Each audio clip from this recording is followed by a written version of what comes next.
Commonwealth games विजेताओं से मिलेंगे पीएम मोदी। कल सुबह 11 बजे मुलाकात करेंगे प्रधानमंत्री नरेंद्र मोदी। प्रधानमंत्री आवास पर यह मुलाकात होगी। भारत ने 22 गोल्ड, 16 सिल्वर और 23 ब्रॉन्ज मेडल अपने नाम किए थे। बर्मिंघम जाने से पहले खिलाड़ियों से मिलने का वादा किया था। पीएम मोदी ने टोक्यो ओलंपिक समाप्त होने के बाद पदक विजेताओं से मिले थे। पीएम मोदी ने राष्ट्रमंडल खेलों के दौरान लगातार खिलाड़ियों का हौसला भी बढ़ाया था। पदक जीतने के तुरंत बाद खिलाड़ियों की तारीफ की और उनके लिए ट्वीट भी किए थे प्रधानमंत्री नरेंद्र मोदी ने। अब उनसे मुलाकात का कार्यक्रम है। कॉमनवेल्थ गेम्स में जो विजेता हैं उनसे मिलेंगे कल प्रधानमंत्री नरेंद्र मोदी। एनडीए छोड़ने पर बिहार सीएम नीतीश कुमार का बयान, कहा सभी को अपनी पार्टी को बचाने का हक है। सब चाहेंगे कि उनका दल सुरक्षित रहे। हमारी पार्टी के लोगों की पहले से इच्छा थी।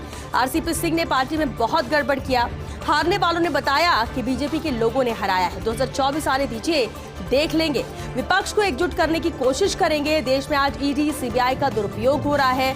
तो एनडीए छोड़ने के बाद बिहार के सीएम नीतीश कुमार का ये बेहद अहम बयान, बड़ा बयान आया है, जहां उन्होंने सवाल भी खड़े किए और सीधे तौर पर कह रहे हैं कि सभी को अपनी पार्टी को बचाने का हक है और हमने भी वही किया है। सब चाहेंगे कि उनका दल सुरक्षित रहे। हमारी पार्टी के लोगों की पहले से ही इच्छा थी। आरसीपी सिंह ने पार्टी में बहुत गड़बड़ की थी। हारने वालों ने यह भी बताया हमें कि बीजेपी के लोगों ने ही हमें हराया है। अब 2024 आने दीजिए, देख लेंगे। विपक्ष को एकजुट करने की पूरी कोशिश करेंगे। महागठबंधन सरकार पर बीजेपी का निशाना। बीजेपी प्रवक्ता संबित पात्रा ने निशाना साधा है। कहा नीतीश तेजस्वी के साथ आने पर बिहार में अपराध बढ़ा है। बिहार में जंगल राज फिर से आ गया है। अपराध का दौर शुरू हो गया है। बिहार में लगातार अराजकता, अव्यवस्था फैल रही है। बिहार में पत्रकार की हत्या हुई। 11 अगस्त को पटना में कार शोरूम में लूट हुई। बिहार में तुष्टीकरण की राजनीति शुरू हो गई है। नौकरियां देने के वादे का क्या हुआ? बिहार में परिवारवाद की राजनीति फिर से लौटी है। परिवारवाद के खिलाफ बीजेपी हमेशा लड़ती रहेगी। तो महागठबंधन सरकार पर बीजेपी का यह निशाना है, जहां संबित पात्रा ने सीधे तौर पर सवाल भी यहां पर खड़े किए हैं। बिहार को लेकर अब बीजेपी की नई स्ट्रैटेजी क्या है, ये बेहद अहम सवाल है। सरकार से बाहर होने के बाद 2024 की रणनीति में जुटी है बीजेपी। जेडीयू के साथ छोड़ने के बाद बीजेपी की राह अब आसान नहीं रही है। बीजेपी के राष्ट्रीय अध्यक्ष जेपी नड्डा ने बिहार की कोर कमेटी से विस्तृत चर्चा भी की है। नीतीश सरकार के खिलाफ आक्रामक रुख अपनाने के लिए पार्टी नेतृत्व को निर्देश भी दिया। अपने वोट बैंक के विस्तार के लिए बीजेपी अपनाएगी ओपन डोर नीति भी। वैकल्पिक रूप से चिराग पासवान को भी बीजेपी मनाने की कोशिश कर रही है और नीतीश के कारण बिहार की लोकसभा हारने का जोखिम नहीं उठा सकती है बीजेपी। तो स्ट्रैटेजी अब क्या रहेगी बीजेपी की, बेहद अहम है बिहार को लेकर, क्योंकि अब जिस तरह से यहाँ पर गठबंधन टूटा है और एक बार फिर से नीतीश कुमार यहाँ पर सीएम बने हैं, लेकिन बीजेपी से गठबंधन टूटने के बाद बिहार हारना नहीं चाहेगी बीजेपी। लोकसभा के मद्देनजर अहम स्ट्रैटेजी बनाई जाएगी, लेकिन स्ट्रैटेजी क्या होगी, ये अहम सवाल है। बिहार के नए गठबंधन के बीच पोर्टफोलियो की इनसाइड स्टोरी। बिहार मंत्रिमंडल विस्तार में पेच फंसा हुआ है। जेडीयू ने महागठबंधन के लिए 16 विभाग छोड़े हैं। आरजेडी ने जेडीयू से कहा कि कांग्रेस को 3 से 4 विभाग दे। कांग्रेस ने कहा हम महागठबंधन का हिस्सा हैं, हमें सम्मानजनक सीट मिले। बिहार में अभी बनी है संयुक्त महागठबंधन की सरकार और ऐसे में हर कोई उम्मीद यहाँ पर जरूर लगा रहा है, लेकिन पोर्टफोलियो की इनसाइड स्टोरी यही है कि मंत्रिमंडल विस्तार में यहाँ पर पेच फंसा हुआ है। जेडीयू ने महागठबंधन के लिए 16 विभाग छोड़े हुए हैं। आरजेडी ने जेडीयू से कहा है कि कांग्रेस को 3 से 4 विभाग दे दे। तो इधर कांग्रेस का कहना यह है कि हम महागठबंधन का हिस्सा है और हमें सम्मानजनक सीट मिले। बिहार में अभी बनी है संयुक्त महागठबंधन की सरकार। उपराष्ट्रपति जगदीप धनखड़ ने मुलाकात की है। पूर्व विदेश मंत्री नटवर सिंह से धनखड़ ने मुलाकात की। उपराष्ट्रपति धनखड़ की पत्नी डॉक्टर सुदेश भी साथ में मौजूद रही। नटवर सिंह के दिल्ली आवास पर हुआ है भोज का कार्यक्रम।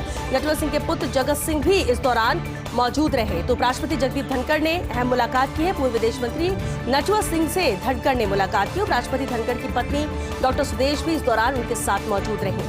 नटवर सिंह के दिल्ली आवास पर भोज का कार्यक्रम रखा गया था। नटवर सिंह के पुत्र जगत सिंह भी इस दौरान मौजूद रहे।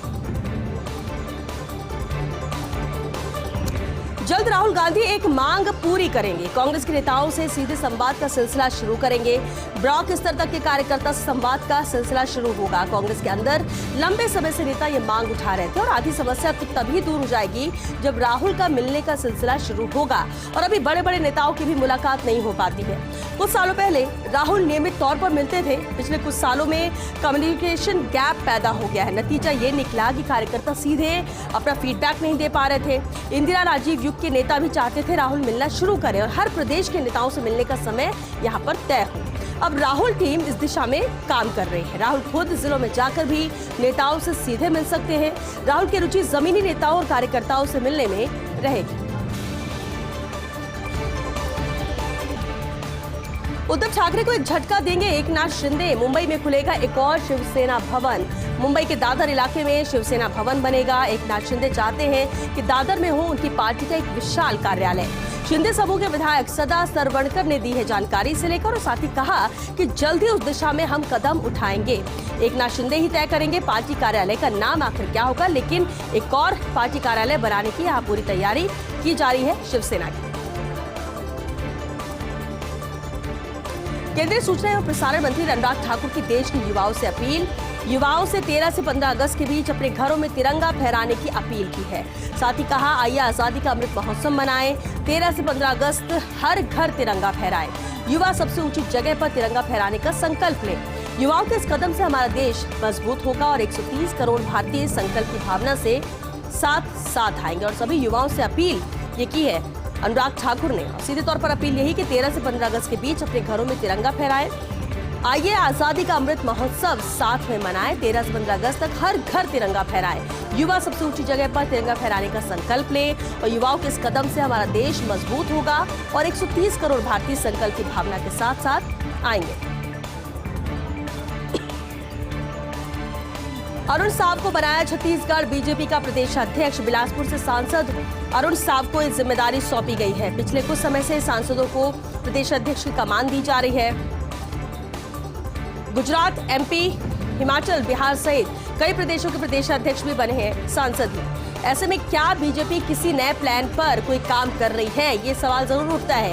क्या प्लान के तहत जो प्रदेश अध्यक्ष है वो नहीं लड़ेगा विधानसभा का चुनाव? हालांकि राजस्थान को लेकर अरुण सिंह ने ऐसा कोई बयान दिया है, बड़ा बयान दिया है और बड़ा बयान ये कि विधानसभा चुनाव तक सतीश पुनिया के ही इस पद पर बने रहने का ये बयान है। हालांकि जिस तरह से दूसरे राज्यों में बदलाव किया जा रहा है और ऐसे कयास लगाए जा रहे थे कि राजस्थान में भी ये बदलाव होंगे, लेकिन बीजेपी किसी नए प्लान पर क्या कोई काम कर रही है? क्या प्लान के तहत जो प्रदेश अध्यक्ष है वो नहीं लड़ेगा विधानसभा चुनाव? राजस्थान को लेकर जरूर अरुण सिंह ने बड़ा बयान दे दिया कि विधानसभा चुनाव तक सतीश पुनिया ही इस पद पर बने रहेंगे। क्या राज्यसभा के उप सभापति बने रहेंगे हरिवंश नारायण सिंह?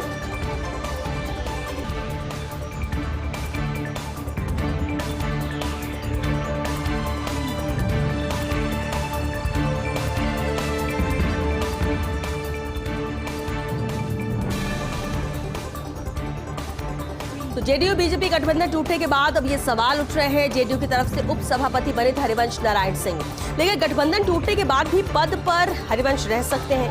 पूर्व लोकसभा अध्यक्ष सोमनाथ चटर्जी का उदाहरण सामने है।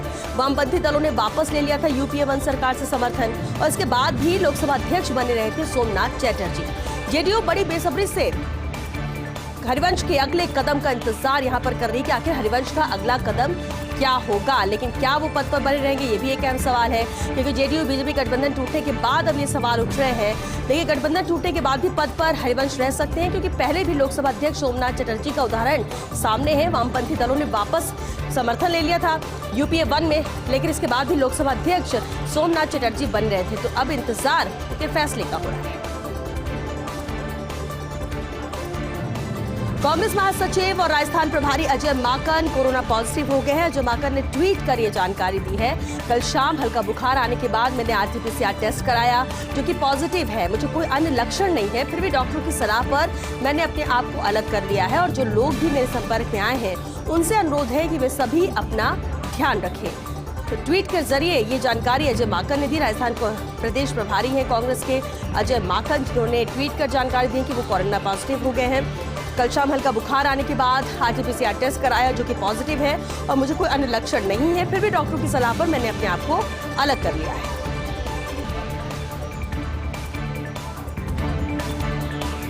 त्रिपुरा के एकमात्र कांग्रेस विधायक बर्मन पर दूसरी बार हमला हुआ है। सुदीप रॉय बर्मन 2 महीने में दूसरी बार हमले में घायल हुए। जिरानिया के रानीर बाजार में यह हमला हुआ। भारत जोड़ो कार्यक्रम से लौटते समय वाहनों पर ईंट पत्थर से हमला हुआ था। विधायक बर्मन के सिर में चोट लगी। अगरतला के अस्पताल में उन्हें भर्ती किया गया। कांग्रेस ने भाजपा पर लगवाया है हमला करवाने का आरोप। यहाँ पर दूसरी बार है जब विधायक पर हमला हो रहा है। त्रिपुरा के एकमात्र कांग्रेस विधायक हैं जिन पर हमला हुआ और ये पहली बार नहीं जब उन पर हमला हुआ है।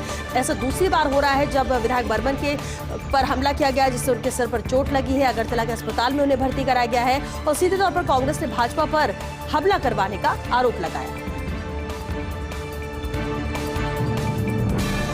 जुलाई में खुदरा महंगाई दर में कमी आई है। जुलाई में खुदरा महंगाई दर घटकर 6.71% हुई। जून में खुदरा महंगाई दर 7.01% थी। मार्च माह में खुदरा मुद्रास्फीति थी 6.95%, जो अप्रैल में पहुंच गई थी 7.79% पर। ये उछाल मुख्यतः ईंधन और खाद्य पदार्थों की बढ़ती कीमतों के कारण आया था। जून में औद्योगिक उत्पादन दर की विकास दर बढ़कर 12.3% है। अभिनेता आमिर खान फंसे हैं मुश्किल में। आमिर खान सहित अन्य के खिलाफ दिल्ली पुलिस को शिकायत भेजी गई है। सुप्रीम कोर्ट अधिवक्ता विनीत जिंदल के द्वारा ये शिकायत भेजी गई। फिल्म लाल सिंह चड्ढा में डायलॉग को लेकर ये शिकायत भेजी गई है। भारतीय सेना और हिंदू धार्मिक भावनाओं के अपमान की बात कही गई। अभिनेता आमिर खान, निर्देशक अद्वैत चंदन, पैरामाउंट पिक्चर कंपनी के खिलाफ शिकायत दर्ज की गई है। मुकदमा दर्ज करने का आग्रह कर दिल्ली पुलिस कमिश्नर को शिकायत भी भेजी गई है। कल ही रिलीज हुई फिल्म लाल सिंह चड्ढा को लेकर देश भर में मिली जुली प्रतिक्रिया है। एक तरफ फिल्म के बायकॉट का चल रहा है माहौल तो दूसरी तरफ कुछ क्रिटिक्स सराहना भी कर रहे हैं। और चलिए यहाँ रुकेंगे एक छोटे से ब्रेक के लिए, जल्द लौटेंगे इस ब्रेक के बाद।